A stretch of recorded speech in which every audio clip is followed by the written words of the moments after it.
নিজের বিধানসভা কেন্দ্রে তিরঙ্গা যাত্রায় মাতলেন এলাকার বিধায়ক প্রদেশ বিজেপির সভাপতি অভিষেক দেব রায়। দলের মাতাবাড়ি মণ্ডল আয়োজিত এই তিরঙ্গা যাত্রার আয়োজনে সহযোগী অংশীদার ছিল মাতাবাড়ি আরডি ব্লক। মাতাবাড়ি বিধানসভা কেন্দ্রের বাইপাস সড়ক থেকে শুরু হয় কর্মসূচি।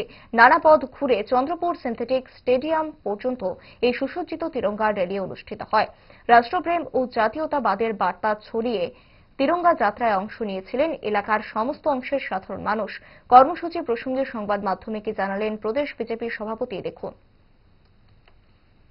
আমাদের আজাদি কা অমৃত মহোৎসব 2022 সাল থেকে মোদীজি সারা ভারতবর্ষ জুড়ে ঘর ঘর তিরঙ্গা কর্মসূচি উনি ইমপ্লিমেন্ট করেন।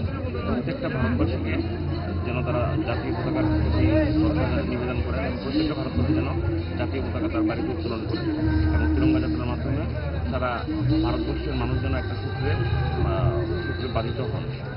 আমাদের এটার মূল উদ্দেশ্য হচ্ছে প্রত্যেকটা মানুষের মধ্যে দেশপ্রেম, জাতীয়তাবাদী বোধ জাগিয়ে তোলা এবং আমাদের যারা বীর সেনানী সৈনিক থেকে শুরু করে আমাদের স্বাধীনতা সংগ্রামী তাদের প্রতি শ্রদ্ধা জ্ঞাপন করা।